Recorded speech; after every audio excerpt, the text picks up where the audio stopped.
Bangla YouTube channel my থিঙ্কের পক্ষ থেকে সবাইকে জানাচ্ছি সালাম। আসসালামু আলাইকুম বন্ধুরা, আজকে আছে আপনাদের জন্য রুটি। দেখেন আমি এখানে রুটি বানিয়ে নিয়েছি। এখন আপনাদের সাথে শেয়ার করতে যাচ্ছি যে এই রুটিগুলো কিভাবে ফ্রিজের মধ্যে সংরক্ষণ করা যায় এবং একদিন পরে এটা ভাজতে ঠিকঠাক থাকে কিনা। তো দেখেন আমি রুটিগুলো একটা ট্রের মধ্যে নিয়ে নিয়েছি। প্রথমে একটা টিস্যু দিয়ে দিছি, টিস্যুর উপরে একটা রুটি দিছি, রুটির উপরে আরেকটা টিস্যু দিছি এবং এই টিস্যুর উপরে আরেকটা রুটি দিছি এবং এইভাবে আমি যতগুলো রুটি বানাইছি ঠিক একই সিস্টেমে একই পদ্ধতিতে আমি সবগুলো রুটি রেখে দিলাম টিস্যুর উপরে এবং টিস্যু দিয়ে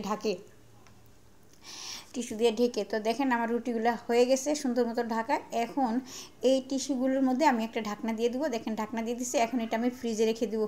তো পরের দিন সকালে দেখেন আমি রুটিগুলো ভেজে নিচ্ছি।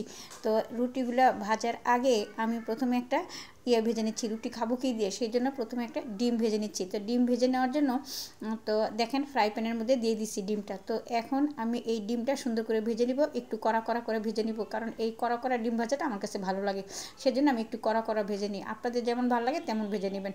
তো যাই হোক আমি ডিমটা নামিয়ে নিছি। এবার এই তেলের মধ্যে দিয়ে দিচ্ছি রুটি। আমি 2টা রুটি ভাজবো তেল দিয়ে এবং বাকিগুলো ভাজবো তেল ছাড়া। তো দেখেন এই তেলের মধ্যে দিয়ে দিচ্ছি রুটিটা। সুন্দর মতো হচ্ছে রুটিটার কিন্তু কোনো সমস্যা হয় না ফ্রিজে রাখার পরও, যেহেতু এটা টিস্যু দিয়ে ঢাকা ছিল। তো রুটিটা হয়ে গেছে। এখন আমি এই তেলের মধ্যে আরও একটা রুটি দিয়ে দিচ্ছি। তো এই রুটিটাও আমি ভেজে নিচ্ছি। তো দেখেন এই রুটিটা তো তেল দিয়ে ভাজছি, তেল ছাড়া রুটিটা কেমন হলো এবং তেল দেওয়া রুটিটা কেমন হলো। এটা তো তেল দিয়ে ভাজলাম তাই না। তো তেল ছাড়া রুটিটাও দেখেন কত সুন্দর হয়েছে।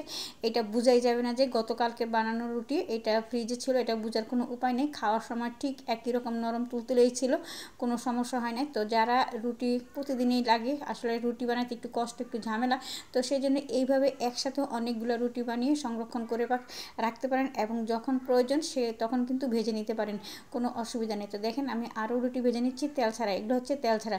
দেখছেন রুটি কিন্তু সুন্দর হয়েছে, কোনো সমস্যা কিন্তু হয় নাই। তো ভিডিওটি ভালো লাগলে অবশ্যই একটা লাইক করবেন, কমেন্ট করবেন। সবাই ভালো থাকবেন। আল্লাহ হাফেজ।